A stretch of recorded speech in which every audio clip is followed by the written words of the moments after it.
Hi guys, it's Tammy from Shrinking Violet DS, and today is Wednesday, November 15th, 2017. I had traditional duodenal switch on March 9th, 2017 with Dr. Antonio Esquerra. I started my pre-op diet on February 19th of 2017 at 260 pounds. I weighed 248 pounds on my surgery date of March 9, 2017. Last time I came to you was the 6th of November, and I weighed 156. Today is the 15th of November, 2017, and I weigh 160 for a 4-pound gain. Not uncommon for me. Anybody who's watched me knows that every month I have my PMS gain, and then I see weight loss after that. So I'm not concerned. Also, we had a big birthday weekend, and so we've been out in the wine country for 3 days, and lots of food, lots of wine, lots of cocktails. So I may not be able to blame all 4 of those pounds on PMS, but I'm going to anyway. I expect that next time I come to you, I'll be at least back down to 156, if not lower. Anyway.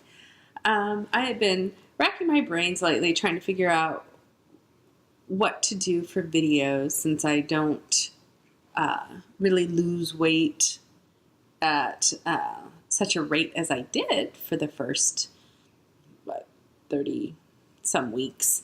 Now it's slowed down. It's a little more boring for everyone. They don't get to come on here and go, oh wow, 4 pounds, 5 pounds, 7 pounds. So I was watching back through other people's videos and seeing, what they had done long ago that I had not done because I was so focused on my weekly weigh-in videos. And I came across people's what I wish I knew pre-op. And so I started thinking about that because there are definitely things that I wish I had known pre-op. So I thought I would do a quick 10 things that I wish I had known before getting my duodenal switch. And I'm specifically mentioning duodenal switch because some of them are specific to that just because it's got the malabsorptive factor. So some are specific to duodenal switch, but weight loss surgery in general is so similar that most of this will apply to all of the rest of you as well. So number 1 that I really wish I had paid attention to, and that's the other thing. Some of these things are things that I knew because other people had said them or I had read them or whatever. So I knew them, but I guess I didn't quite believe them because I did them anyway. And so some of these are things that I just wish I had paid attention to. So number 1. Don't go to the store and buy a bunch of liquids and purees and broths and things like that before your surgery. I was on a very specific pre-op diet for 1 week, and it was a liquid diet, and it was plain unsweetened yogurt, broth, water, and I think that was it. Seems like there's something else in there that I can't remember, but it was pretty bland, and that was for liver shrinking, and they said my liver looked amazing, so it worked. But I was so sick of that restricted pre-op diet that by day 4 I just quit eating anything. All I did was drink water. So I had 4 days of broth and yogurt and things, and then after that it was just water. I just could not stand it anymore. But what I did do is I had heard that you don't feel well after surgery, which is definitely true. So make sure that you have things on hand when you get home, so you don't have to worry about what it is you're going to eat or drink, as the case may be, as soon as you get home. Which is smart advice. You definitely want to have some things on hand.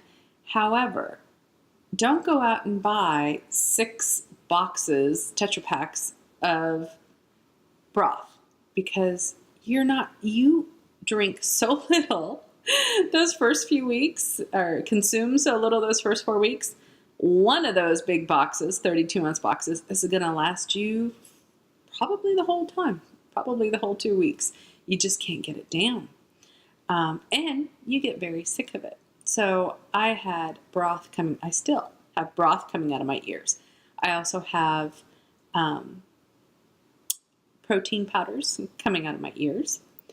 And I had Premier Protein pre-made shakes. I had 4 or 6 boxes of those, which was fine, except that after surgery, your tastes do change. And so before surgery, I liked the banana, and I liked the strawberry, and I liked the vanilla, and chocolate was my least favorite.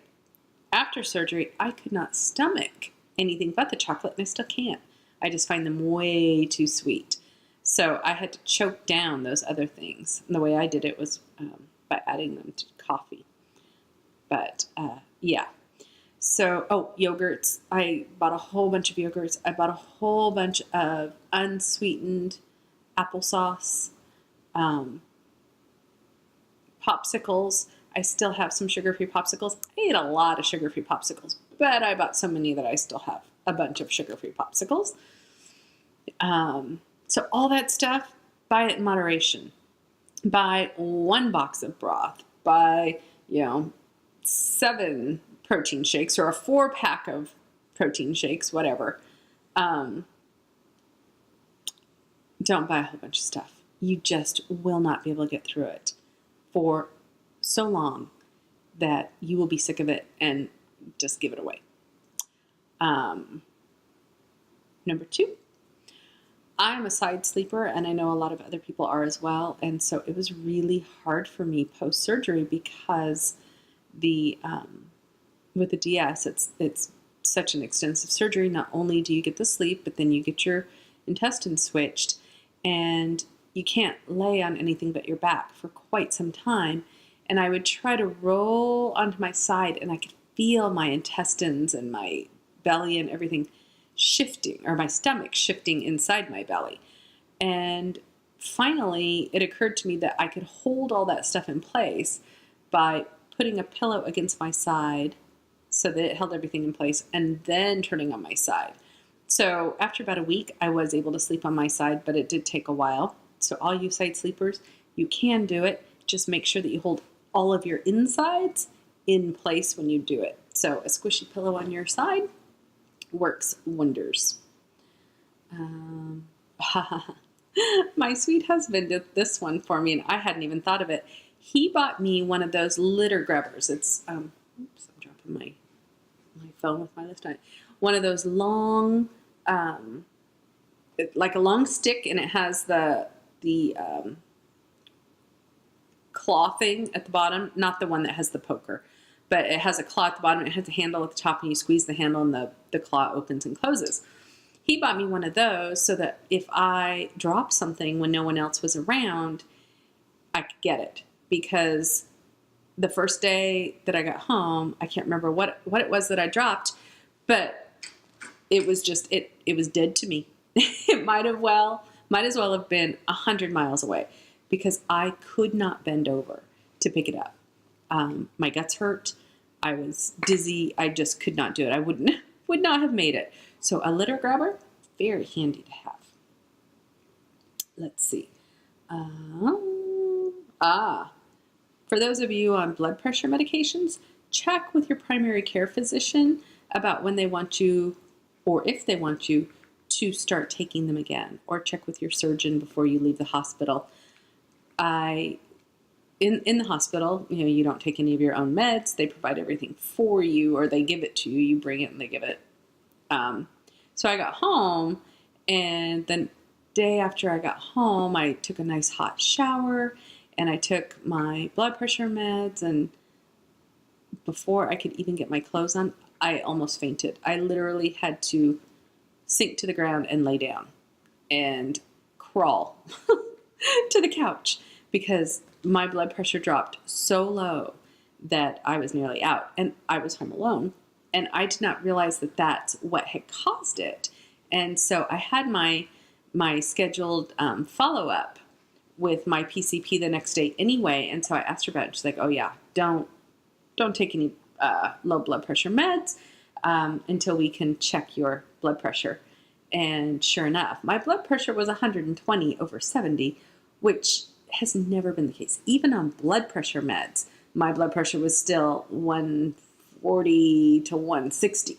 So yeah, don't do that. Make sure that you check with your doctor before resuming meds.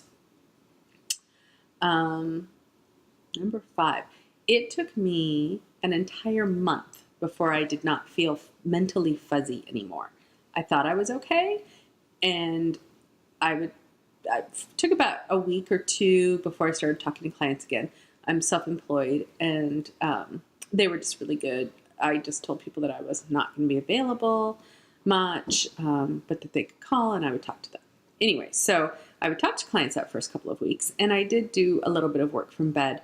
But then the next couple of weeks, I found that I had talked to them about things that I did not remember. And fortunately, I was good about writing everything down, but I was really surprised at the gaps in my memory. And that's pretty common post-anesthesia. You think you're normal, and you're not. So for those of you, sorry, Pie Wacket, my cat came in and started scratching. Pie Wacket, stop. For those of you who have jobs where you have to think and you have to interact with people, be really careful. It just takes a while. Number 6, start taking measurements and photos the minute you decide for sure that you are getting weight loss surgery. I took mine the night before surgery, and I really wish that I had started them the night before I started my pre-op diet, because I lost 12 pounds just in that amount of time. And 12 pounds is significant. And I wish that I had done my measurements then too. I did my measurements when I got back from surgery, right after getting back. And so again, I missed out on the satisfaction of those first few inches that I lost. I also forgot to keep any of my largest size clothing. I was so happy to get rid of it that I got rid of all of it. And my mother's like, you didn't keep a single pair of pants so that you could compare? Nope, I didn't even think about it. I kind of wish I had, but oh well. But yeah, do your measurements, do your weight, give yourself that baseline, because there really is a sense of satisfaction in following that down, and keep doing it regularly. Some people like to weigh daily. Some people like to weigh weekly. Measurements, I like to do measurements weekly, and I especially like to do measurements at times when I have stalled, because scale stalls can be so frustrating and so demoralizing. But I would find that my inches were still going down. So it's really an important tool, and it'll make you feel good. Number 7, your face will look older until your skin starts tightening back up. My face still looks a lot older than I did. It's amazing what 104 pounds of fat will do to fill out these nice little wrinkles. I remember watching Watch Patty Melt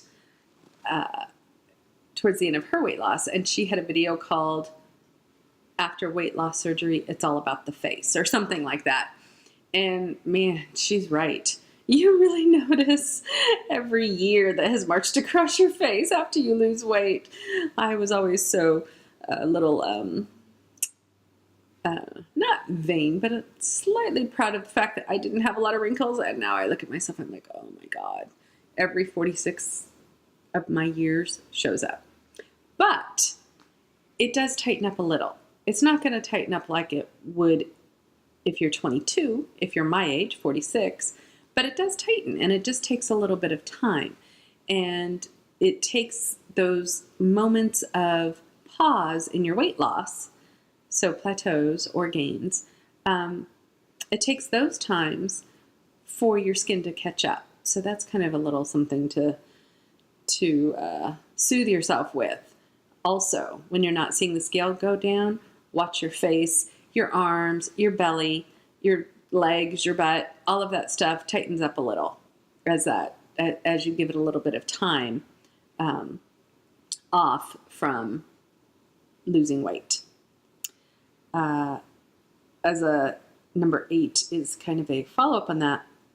For de-essers especially, and probably RNY, I'm not sure exactly how much malabsorption RNY has with fat, but for de-essers, we malabsorb about 80% of our fat. Your moisturizer routine for your face and your body is not going to do it after surgery. You get so dry. At least I did. I got very dry, and I really had to change up what I put on my skin, no matter how much fat I ate, because I just wasn't getting enough to keep myself moist anymore. Not moist. That sounds terrible. To keep my skin soft and supple anymore. So I had to find creams that were more emollient, and I had to start putting them on more frequently. And right now I'm using hyaluronic acid in oil on my face, and then I use this stuff from Bliss called Drench and Quench, which is a gel to cream or cream to gel or something like that, moisturizer that you put over it, and that seems to be working really well. And I can tell if I forget to put it on, or if I forget to take it with me when I travel and I try using something else, it shows. It's not pretty. Number 9, when you first get your surgery, and even leading up to surgery, but especially after you first get your surgery, it's really hard not to completely be obsessed and immersed in the weight loss culture and the weight loss surgery community and culture. And your loved ones, sometimes they start to feel that that's all you think about. You think about your macros, you think about NSVs, you have a whole new vocabulary, a whole new jargon. You start watching YouTube videos that you would have never watched before. I was not a YouTube person prior to weight loss surgery, and now I watch YouTube regularly. Same with Instagram. You find yourself taking more pictures of yourself, pictures that you never thought you would take. You're taking before and after photos in your underwear and posting them, and just exactly the kinds of things we tell teenagers don't do, all of a sudden you're doing, and your family's like, what the heck is going on? So it's really easy to go down the weight loss surgery rabbit hole. So just remember there's other things too. And if you eat a carb over your macros, it's not going to kill you. It's not going to make you fat. It's not a permanent thing. So don't go so far down there that you can no longer see the light of normal life and logical reason, because it really is easy to lose sight of the fact that it's okay to have something that is not necessarily exactly on your macros, and it's not the end of the world, and you eat it, you're done, and then you go back onto your diet, which is exactly what we should all do anyway, and that's very normal. And number 10 is that it will work. I was the biggest weight loss surgery skeptic in the world. I was pretty sure I was going to be the outlier, the one person for whom the duodenal switch would not work. I wouldn't lose a single pound. And I had given myself a talking to before I even had surgery and said, listen, if you don't lose any weight, it's okay as long as your diabetes and your sleep apnea, your high blood pressure, as long as those go away, you need to be fine with that, because you've tried losing weight before. It's never worked. It's never stuck. You lose 20, 30, 50 pounds, maybe 100, and then it stops, and then you start regaining it. And so I was very skeptical. I thought I would never get under 220, 200. And sure enough, I did that and just kept right on sailing through. But it took me a long time. I had to be in the 170s before I actually believed that it was going to be a permanent work around for me. I just, the failure rate for me was so high and so consistent that I did not believe it would work. But it will work. You just have to give it time and give yourself the luxury of time for it to kick in. So that's everything from me. I'll be looking for more subjects, and I'll be going back through other subject callouts that people have done long ago that are floating around, kicking around. If any of you have any that you are interested in, please let me know. Sorry this video is so dark. I'm in my house and I have all the lights on above me, and I'm sitting in front of a picture window that is literally 8 feet tall and 12 feet wide, sitting next to 4 others that are the same height and width. And it's so dark and rainy here in Portland that this is how dark it is in my house. It looks like it's already time for bed outside. So I apologize for that. Maybe I'll need to get me a light now that it's getting to be winter. I haven't been doing videos. I haven't been doing videos in winter. I've never had to do videos in winter because I had my surgery in March. And so the days were getting longer and longer and brighter and brighter. And now all of a sudden, the opposite has occurred. So anyway, I hope you all have a lovely evening, and let me know if you have any questions, if you have any comments, if you have any suggestions. I'm open to all. Talk to you soon. Bye.